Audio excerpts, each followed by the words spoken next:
नमस्कार मित्रांनो, ठरलं तर मग या मालिकेच्या आजच्या भागात आता सायली या तपासाच्या दिशेने फायनल निकाल लावायला निघालेली असतानाच नागराजच आता काय करायचं.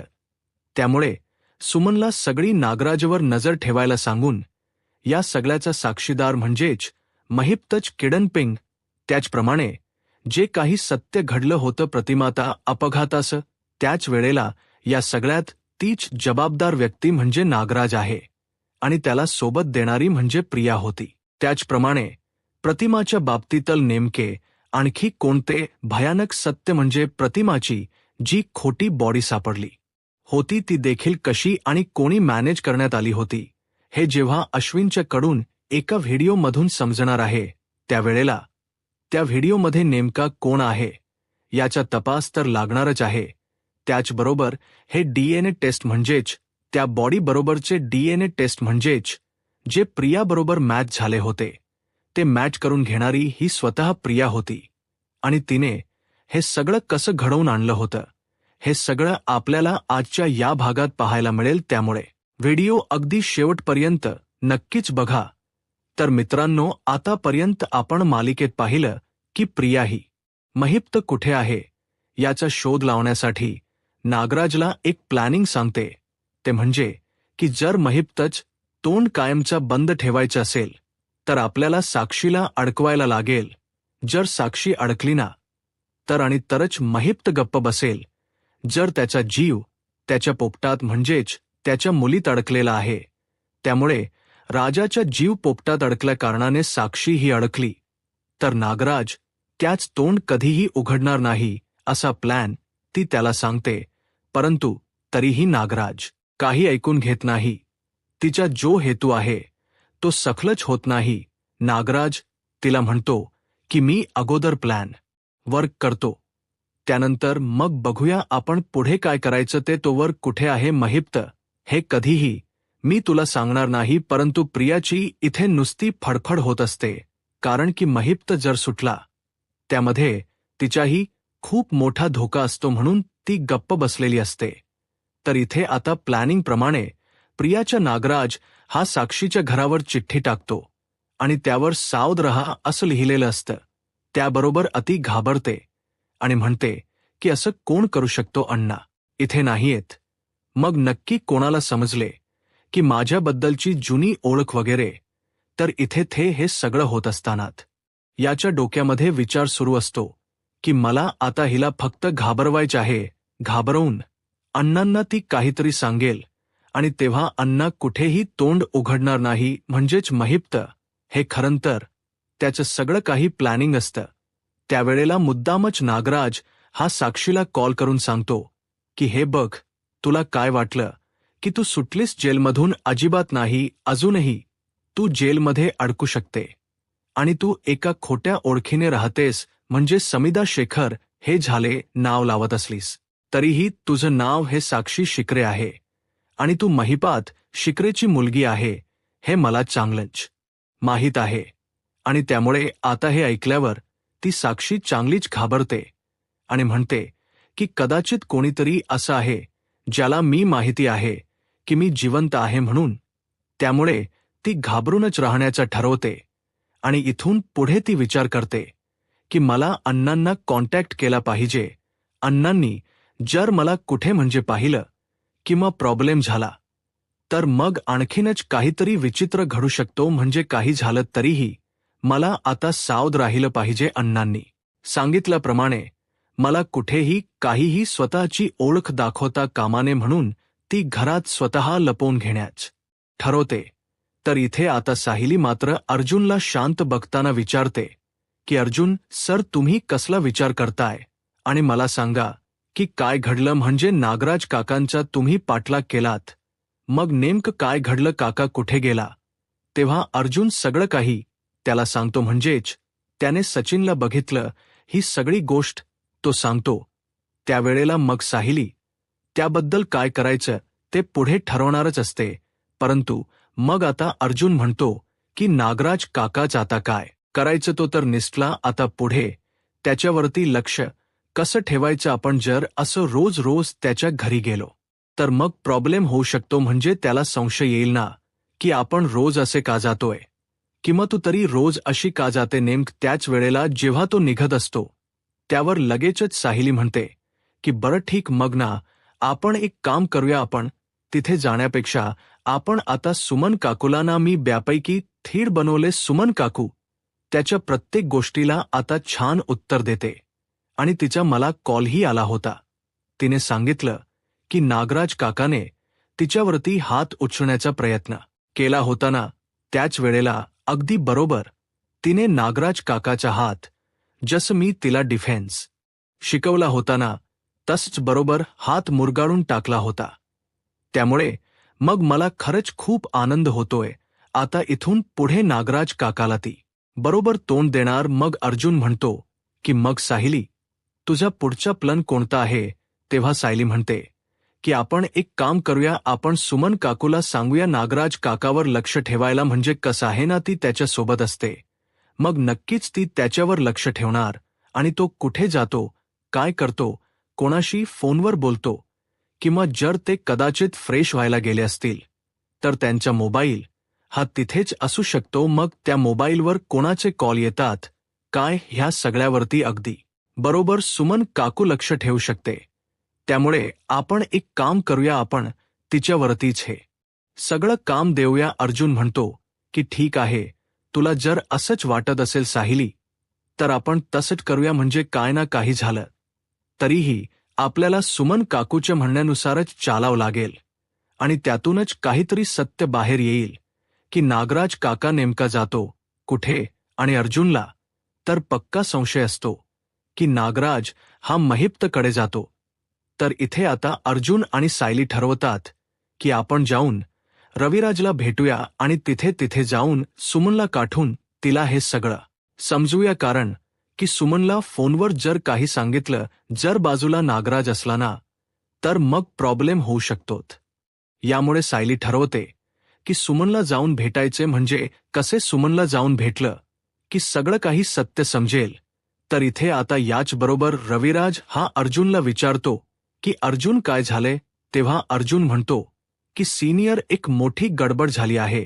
ती म्हणजे की तुला माहिती आहे का, मी काल नागराज काकाचा पाठलाग केला तेव्हा सगळा घडलेला प्रकार तो सांगतो मी लक्षात. म्हणजेच मला डाऊट आला, त्यामुळे मी त्याचा पाठलाग केला होता आणि त्यावरून माझ्या एक गोष्ट लक्षात आली की तो ना कुठेतरी जातोय, काहीतरी पार्सल घेतोय आणि जातोय.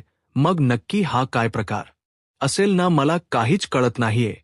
त्याबरोबर आता इथे रविराज म्हणतो की मग अर्जुन, नक्की तू साप बघितलंस का, तो कुठे जातो ते. त्यावर मग अर्जुन म्हणतो की नाही, मी बघू शकलो नाही, कारण मध्येच एक प्रॉब्लेम झाला. मला एक अर्जंट कॉल आला कामाचा आणि मला जावं लागलं. मग त्यावर आता रविराज म्हणतो की पुढे काय करण्याचं ठरवलेस तू. तेव्हा अर्जुन त्याला म्हणतो की एक काम करूया आपण ना, म्हणजे हे सगळं करण्यासाठी ना सुमन काकूची हेल्प घेऊया. सुमन म्हणते की सांगा, माझी काहीही मदत हवी असेल तर सांगा तुम्ही, मी काही मदत करायला तयार आहे. तेव्हा सुमनला सायली म्हणते की सुमन काकू, तुम्हाला आता नागराज काकांवर अगदी व्यवस्थित लक्ष ठेवायचे. म्हणजे ते काय करतात, कुठे जातात ना, यावर अगदी व्यवस्थितपणे तुम्हाला लक्ष ठेवावं लागेल. म्हणजे त्यांच्या छोट्या छोट्या गोष्टी, त्यावरूनच आपण काहीतरी निष्कर्ष काढू शकतो आणि त्या गोष्टीपर्यंत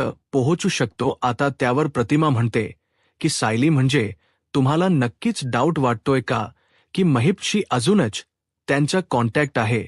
त्यावर रविराज म्हणतो की हो, शक्यता दर्शवता येते, कारण सध्या नागराजच जे काही वागणं आहे ना, ते पाहून मलाही असंच वाटते की अर्जुन आणि सायली जे संशय घेतात त्याच्यावर ते अगदी खरं आहे.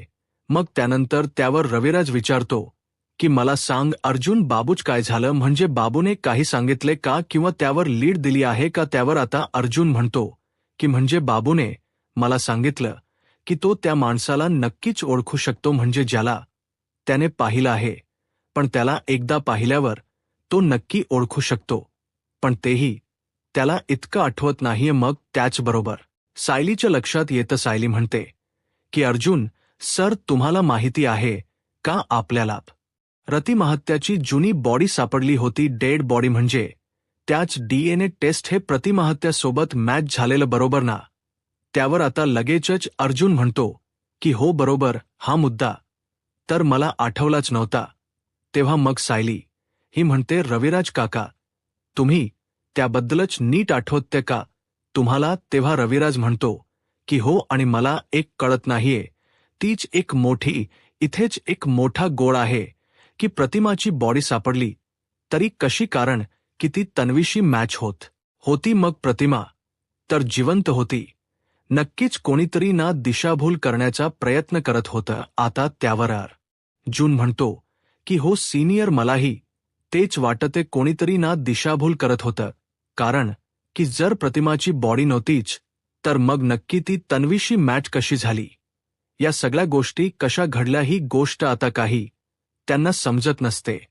तर इथे सारखं अर्जुनच्या डोक्यात एकच विचार फिरत असतो, ते म्हणजे आपल्याला या बाबतीत नागराज काकाला चांगलं शोधलं पाहिजे.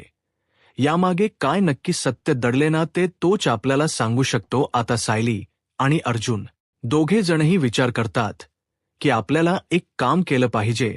अर्जुन ठरवतो की आपल्याला या हॉस्पिटलचं जर CCTV फुटेज मिळालं असतं ना सिनियर, तर खरंच बरं झालं असतं. तू अगदी बरोबर बोललीस, म्हणजे हा पॉइंट ना मला कधी सुचलाच नव्हता. आपण जर हॉस्पिटलमधलं CCTV फुटेज पाहिलं तर खूप बरं झालं असतं. मग अर्जुनला तो विचारतो रविराज की साधारणपणे आपल्याला 1 ते 1.5 वर्षापूर्वीच CCTV फुटेज बघायला भेटेल, पण नक्की ते कसं मिळेल? तेव्हा अर्जुन विचार करतो की आपल्याला या बाबतीत अश्विन सोबत बोललं पाहिजे. म्हणजे अश्विनच हॉस्पिटलमध्ये किंवा डॉक्टरांशी नक्कीच काहीतरी कनेक्शन असेल तर आपल्याला त्या CCTV फुटेजबद्दल नक्कीच हेल्प मिळू शकते. म्हणून आता तो म्हणायला लागतो की आपण एक काम करूया, आपण नक्कीच या गोष्टीचा विचार करूया. त्याच वेळेला आता इथे सुमनला भीती ती वाटत असते की नक्की या सगळ्यामध्ये जर नागराजचा हात असेल तर नक्की ते अडकणार. पण आता तिने मनोमन ठरवलेलं असतं की काही झालं तरीही नागराजच्या बाबतीत काही चुकीचं घडत असेल तर सगळ्यांना हेल्प करायची, कारण की नागराजने इतकं सगळ्यांना त्रास दिलाय की किती काही झालं तरीही त्याच सत्य हे सगळ्यांसमोर आणायचं तिने ठरवलेलं असतं. आता सायली ही सुमन काकूला म्हणते की सुमन काकू, तुम्ही फक्त आता एवढंच करा की नागराज काकांवरती अगदी व्यवस्थितपणे लक्ष ठेवा, कारण जर एकही मुद्दा सुटला तर आपल्याला त्यांच्यापर्यंत पोहोचणं खूप कठीण होऊन जाईल. आणि जर खरंच नागराज काकांचा अजूनही महिपशी संबंध असेल तर मग एक गोष्ट नक्की की या सगळ्या प्रकरणाशी नागराज काकांचाही काहीतरी हात असू शकेल. आता हे ऐकल्यावर रविराजलाही तितकंच टेन्शन आलेलं असतं, कारण प्रत्येक वेळेला नागराजला रविराज जेव्हा विचारतो तेव्हा प्रत्येक वेळी त्यांनी खोटेच उत्तर दिलेले असते.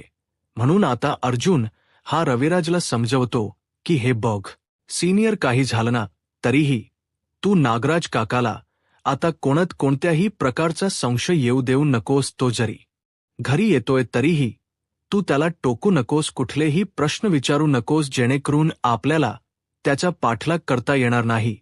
त्याला जर कळलं की आपण त्याच्यावर संशय घेतोय आणि त्याचा पाठलाग करतोय तर मात्र आपल्याला सगळं सत्य शोधणं कठीण होऊन बसेल. म्हणूनच आपण त्याला व्यवस्थितपणे शोधायचे. तर इथे आता प्रतिमा आणि रविराज हे दोघ जणही अश्विनला फोन करून बोलवण्याचा प्रयत्न करत असतात. आता अश्विनशी अर्जुन देखील फोनवर बोलून घेतो की आपल्याला सिटी हॉस्पिटलमधले CCTV फुटेज हवे आहे. आणि त्याच वेळेला अश्विन आणि अर्जुन यात एकमेकांसोबत असतात. म्हणजे नक्की कोणते CCTV फुटेज हवेत, कोणत्या महिन्याचे, हे सगळे अर्जुन त्याला एक्सप्लेन करून सांगतो. रविराजने ज्याप्रमाणे डिटेल्स दिलेले असतात त्या डिटेल्स प्रमाणेच आता अर्जुन हा त्याच्याकडून सगळे काही घेत असतो. म्हणजेच जे काही आहे ते सगळे काही डिटेल्स घेत असतो. आणि अश्विन त्याचप्रमाणे आता सगळे काही डिटेल्स मिळवतो. म्हणजेच प्रतिमत्याची खोटी बॉडी आली, म्हणजेच दुसऱ्या कुठली तरी व्यक्ती ही प्रतिमत्याची डेड बॉडी सांगण्यात आली. ते सगळे आता अश्विन म्हणजे जे त्याला दिसतायत ते सगळे सीसीटीव्ही फुटेज तो तिथून आता घेत असतो. आणि मग जेव्हा त्याच्याकडे सीसीटीव्ही फुटेज येतात त्याच वेळेला तो आता घरी येतो, म्हणजेच रविराजकडे येतो आणि त्याला ते सगळे सीसीटीव्ही फुटेज दाखवतो.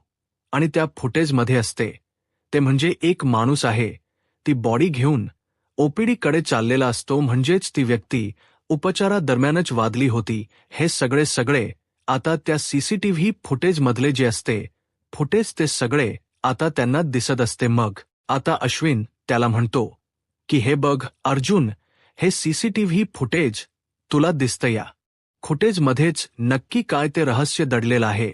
ही जो व्यक्ती आहे ना, ही व्यक्तीच या सगळ्याला कारणीभूत असू शकते. तेव्हा मग अश्विन त्याला सांगतो की मला पूर्ण सीसीटीव्ही फुटेजमध्ये हीच एक व्यक्ती दिसली, ज्या व्यक्तीकडे म्हणजे जी व्यक्ती ती डेड बॉडी घेऊन चालली, म्हणजेच खरं तर ती प्रतिमत्याची नाही, परंतु तसं भासवण्यात आलंय. हे सगळं त्या व्हिडिओमध्ये दिसून येते.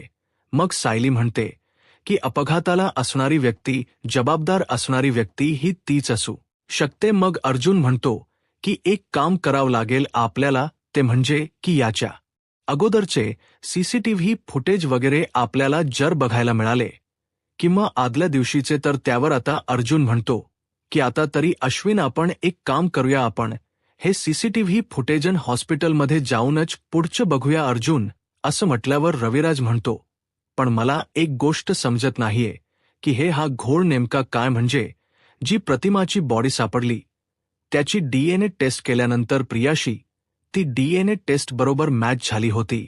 मग नक्कीच ती प्रतिमा होती. यावरूनच तर मला समजलं होतं, म्हणजे आपल्याला भासवण्यात आलं होतं की प्रतिमा ही मेली, परंतु ती तर जिवंत होती. पण बरोबर तन्वी बरोबर तिची डीएनए टेस्ट कशी काय मॅच झाली? अश्विन म्हणतो की मलाही तो एक प्रश्नच वाटतोय. आणि तो घरी सांगतो की मला एक आणखी गोष्ट सांगायची, ती म्हणजे रविराज काका हल्ली ना प्रिया बोलते आणि नागराज बरोबर तिचं खूप बोलणं होते. नागराज काकांबरोबर हल्ली त्यांचा फोनही प्रियाला येत असतो सारखा. तर इथे संशयाला जागा निर्माण होते, ते म्हणजे सायली आणि अर्जुन दोघांनाही संशय येतो की नक्कीच नागराज काकासोबत प्रियाही या सगळ्यामध्ये असेल शामील. तर म्हणजे नक्कीच ती असं काहीतरी करू शकते, कारण तिला कसंही प्रतिमाहत्याबद्दल काहीही माया नव्हती.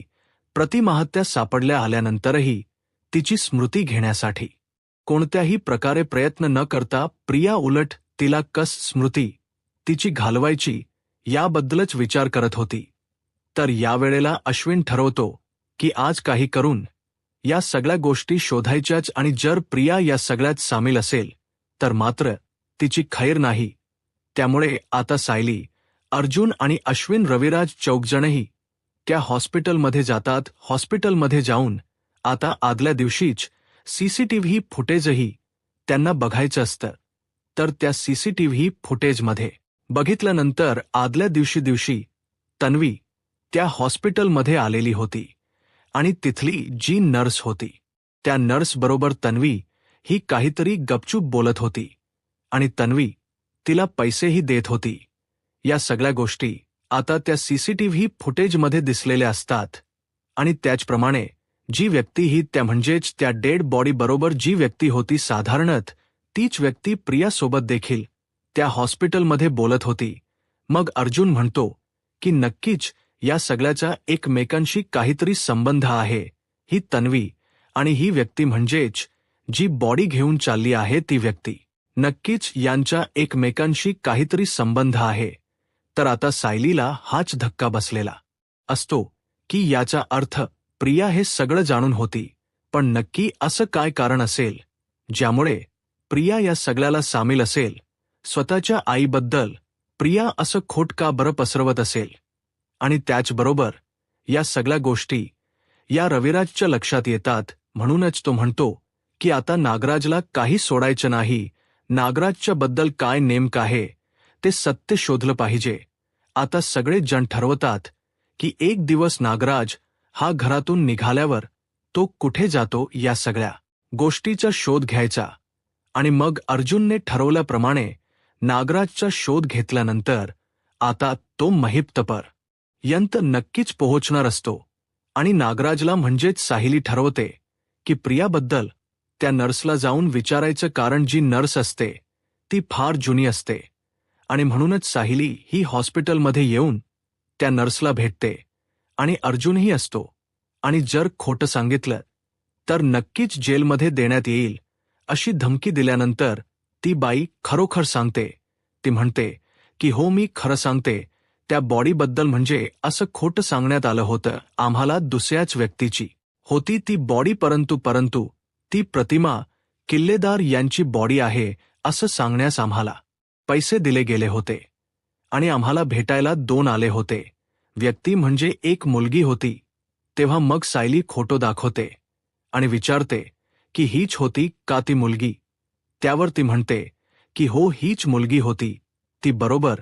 आणि मग त्यानंतर दुसरा व्यक्ती कोण होता सोबत, त्यावर मग ती नर्स म्हणायला लागते की दुसरा व्यक्ती मला नक्की सांगता येणार नाही, म्हणजे त्यांचं नाव तर त्यांनी सांगितलं नव्हतं, परंतु ती व्यक्ती ही घराघ्या डोळ्यांची होती आणि घायासारखा तो एक माणूस होता. मग नक्की ते कोण होते? ती मुलगी त्या माणसाला काका अशी हाक मारत होती. तेव्हा मात्र इथे आता अर्जुन आणि रविराज यांना लक्षात येतं की तन्वी काका म्हणजे त्याच्याबरोबर ह्या डोळ्याचा नागराज होता. आता या दोघांचंही सत्य सगळ्यांसमोर आलेलं असतं. अपघातामागचं नेमकं रहस्य हे आता त्यांना उलगडलेलं असतं. आता बाबूला जेव्हा नागराजचा खोटो अर्जुन दाखवणार तेव्हा बरोबर अगदी बाबू नागराजला ओळखणार, म्हणजे महिप्तला सुपारी देणारा नागराजच होता हे जेव्हा आता त्याला समजणार. आता पुढे काय होईल हे पाहायला आत्ताच माझा महाराष्ट्र या यूट्यूब चॅनलला सबस्क्राईब करा. धन्यवाद.